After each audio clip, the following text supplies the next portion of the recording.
श्री सीतानाथ समारंभां श्रीरामानंदार्य मध्यमाम् अस्मदाचार्यपर्यन्तां वन्दे श्रीगुरुपरम्परां। श्री गणपति श्री गुरु नमो नमो कबीश कपीस, सब संतों के चरण में नवा रहा हूँ शीश।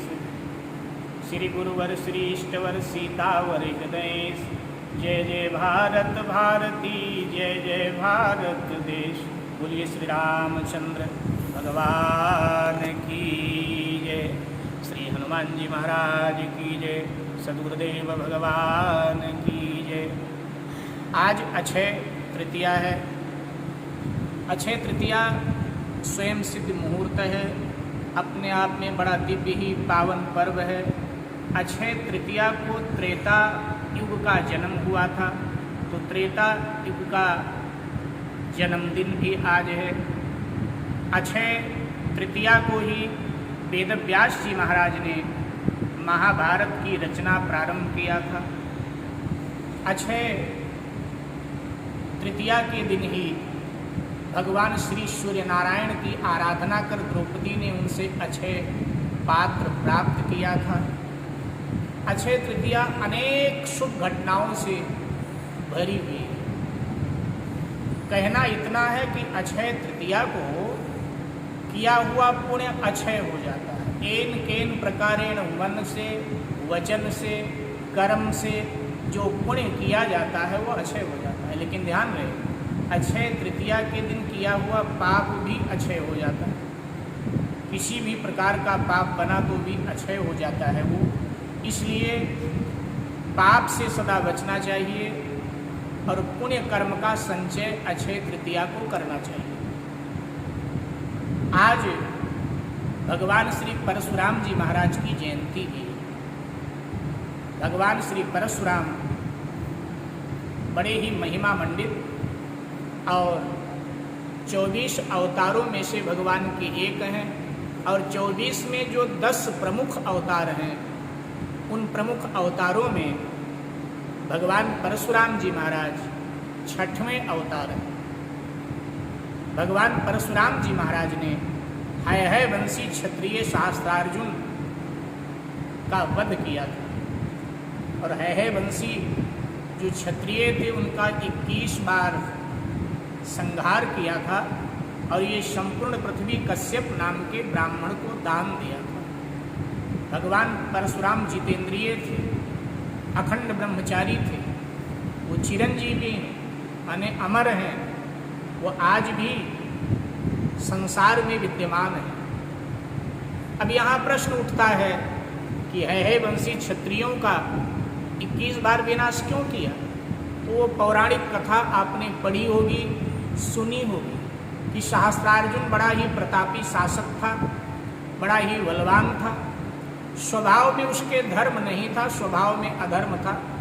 पौराणिक कथाओं के अनुसार उसके 1000 भुजाएं थी, इसलिए सहस्त्रार्जुन उसको कहा जाता था।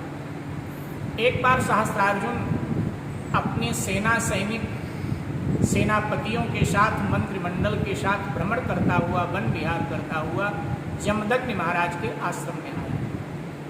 जमदग्नि महाराज परशुराम जी के पिता। तो जब जमदग्नि महाराज के आश्रम में आया तो जमदग्नि महाराज ने देखा कि भाई राजा आया है देश का, और अतिथि देवो भव, तो मेरा धर्म है कि अतिथि सेवा करें। तो महाराज जमदग्नि के पास कामधेनु नाम की गाय थी, तो उन्होंने कामधेनु गाय से प्रार्थना किया कि राजकीय ढंग से राजा सहस्त्रार्जुन का आवाभगत स्वागत सम्मान होना चाहिए, और फिर सभी प्रकार का वैभव प्रकट हो गया। राजा और राजा के साथ जितने लोग थे वहाँ, सबने उसका लाभ उठाया। रात्रि में जब राजा अपने शिविर में सो रहा था तो उसे नींद नहीं आ रही थी। उसने अपने मंत्री से कहा, जरा पता करो कि कहाँ से ये वैभव इस ब्राह्मण के पास आए। अब मंत्री चंद्रसेन ने जाग करके और पूरे आश्रम को छान मारा, लेकिन कहीं किसी भी प्रकार का कोई वैभव वाली वस्तु दिखाई नहीं पड़ी। माने हीरे जवाहरात, स्वर्ण आदि कुछ नहीं दिखाई। अगर दिखाई पड़ी तो यज्ञशाला में एक तरफ कोने में एक गाय दिखाई पड़ी। देखते ही उसको लगा कि ये गाय स्वर्गीय गाय है कोई, और ये बात आकर के उसने शास्त्रार्जुन को बताया। प्रातःकाल शास्त्रार्जुन ने जब विदाई लेने के लिए वो गया महाराज जमदग्नि के पास, तो बोला कि ब्राह्मण देवता, इस प्रकार से इतना आदर, इतना सम्मान, इतना सभी प्रकार के पदार्थ आपने प्रकट करके हमको खिलाया, इतना वैभव, इतना धन कहाँ से आया? बोले हम तो ब्राह्मण हैं, हम धन संग्रह नहीं करते हैं, हम साधना करते हैं, हम भजन करते हैं, हम तो भक्ति क्या संग्रह करते हैं। लेकिन ये जो गाय यहाँ बंधी आप देख रहे हो, ये कामधेनु गाय है, और तुम्हारे स्वागत के लिए ही देवराज इंद्र से इस गाय को मैंने मांगा था, उन्होंने मेरे पास भेज दिया था। तो गौ माता की महिमा से ये सारा कार्य संपन्न हुआ। तो कहने लगा फिर ये गाय मैं ले जाऊंगा। बोले देखो ये मेरी संपत्ति नहीं है, ये देवराज इंद्र की संपत्ति है, उनसे मैंने उधार लिया था और अब ये हम उन्हें वापस कर देंगे। और वैसे भी राजन में ब्राह्मण हो, तुम क्षत्रिय हो, क्षत्रिय ब्राह्मण को देता है, कभी ब्राह्मण से लेता नहीं। शास्त्र कहता है कि ब्राह्मण का धन जो पचा लेते हैं उनका सकुल नष्ट हो जाता है, इसलिए ब्राह्मण को क्षत्रिय देता है, लेता नहीं। आज भी समाज के लोग ब्राह्मण का कुछ लेना नहीं चाहते, जो धर्म को मानते हैं। हाँ, जो धर्म को नहीं मानते वो अलग बात है, वो तो ब्राह्मण के आगे की थाली भी छीन के खा जाते हैं। आजकल तो ब्राह्मणों का ही जेब काटा करते हैं कुछ लोग, ऐसे स्वभाव के भी हैं, लेकिन अंततः उसका परिणाम तो उन्हें भोगना पड़ता है, आज भी देखने को मिलता है। शास्त्रार्जुन ने कहा जो भी हो ये गाय मैं ले जाऊंगा, और बलपूर्वक वो गाय ले जाने लगा। जमदग्नि महाराज ने विरोध किया तो उसने उनका वध कर दिया। और जब ये देखा रेणुका माता ने, जमदग्नि महाराज की पत्नी ने, तो उनके 6 पुत्र वहीं पास में साधना में रत थे, क्षमा करें उनके 5 पुत्र वहीं साधना में रत थे, उनके पास वो गईं और आप बीती बताए। तो उन 5 पुत्रों ने कहा कि देखो हम ब्राह्मण हैं, ब्राह्मण शांति प्रिय होता है, अब वो राजा है, हम चाह करके भी उसका कुछ बिगाड़ नहीं सकते, इसलिए माँ तुम सब्र करो, तुम शांत रहो, भाग्य मान करके बैठ जाओ। ऐसा ही विधान था विधि का। इससे बड़ी वेदना हुई रेणुका माता, और उन्होंने अपने पुत्रों को फटकार लगाई कि राजभय से तुम इतना भयभीत हो, ब्राह्मण निर्भीक होना चाहिए, निडर होना चाहिए। और फिर अंततः उनके जो सबसे छोटे बेटे थे भगवान श्री परशुराम जी महाराज, वो उस समय देवी पाटन नामक तीर्थ क्षेत्र में तपस्या कर रहे थे। ये देवी पाटन नाम का तीर्थ क्षेत्र वर्तमान के मानचित्र में उत्तर प्रदेश के बलरामपुर जिले में तुलसीपुर रेलवे स्टेशन के पास स्थित है। 51 शक्तिपीठों में से एक शक्तिपीठ है देवी पाटन। तो देवी पाटन शक्तिपीठ में महाराज परशुराम साधनारत थे।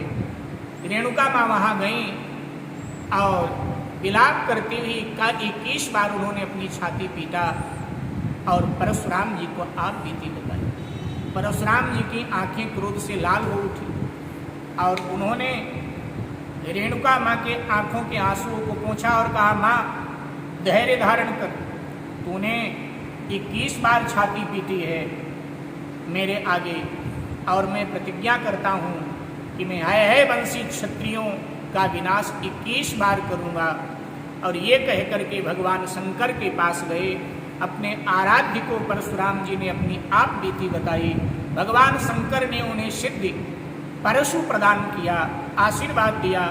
और फिर परशुराम जी महाराज बड़े बड़े जो राजे महाराजे उस समय थे उन लोगों के पास गए कि हमारे साथ अन्याय हुआ है, इसके लिए आप लोग हमारा साथ दीजिए। लेकिन सबने मना कर दिया, क्योंकि गरीब के साथ कौन खड़ा होता है, ब्राह्मण के साथ कौन खड़ा होता है। और तब भगवान परशुराम ने कहा कि मैं अकेले ही उससे लोहा लूँगा, और सहस्त्रार्जुन को जा करके ललकार दिया। बड़ा भयानक युद्ध हुआ। अंततः सहस्त्रार्जुन मारा गया उसकी सेना मारी गई। है वंशी क्षत्रियों का 21 बार परशुराम जी महाराज ने विनाश किया।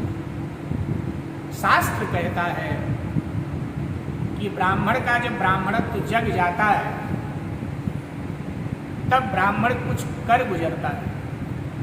शास्त्र कहता है कि 6 महीने में एक बार तो ब्राह्मण का ब्राह्मणत्व जगना चाहिए।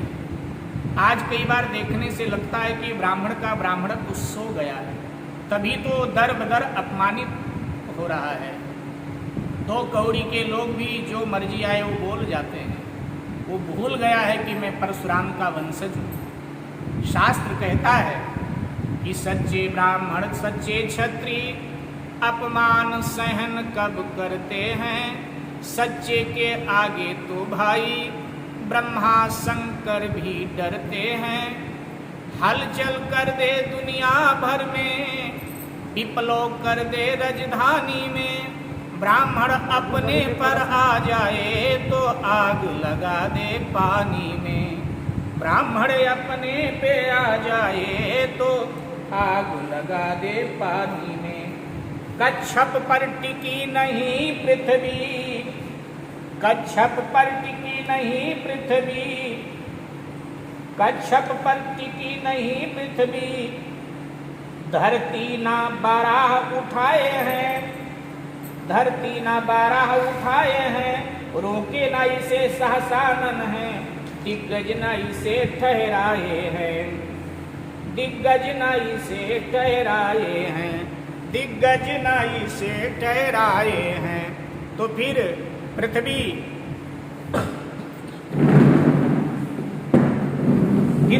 कैसे ठहरी है? तो बताया नवग्रह का जो धार रहा इसको जल पर, यह तुली है हुई है तो केवल महदेव ब्राह्मणों के बल पर, ये तुली हुई है तो केवल महदेव ब्राह्मणों के बल पर। ये मीरा जी ने कहा है कि कच्छप इस पृथ्वी को नहीं रोके हुए, शेषनाग इस पृथ्वी को नहीं रोके हुए, नवग्रहों के आकर्षण से पृथ्वी नहीं टिकी हुई है। तो मीरा जी ने कहा पृथ्वी अगर टिकी हुई है तो ब्राह्मणों के तपोबल से टिकी हुई है। तो ब्राह्मणों की बहुत महिमा है।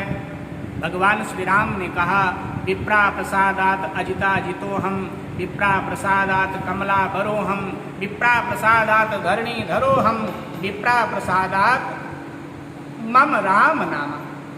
तो भगवान परशुराम जी महाराज की जयंती की, भगवान परशुराम जी महाराज के जन्मोत्सव की सभी को मंगल कामना, सभी को शुभकामना।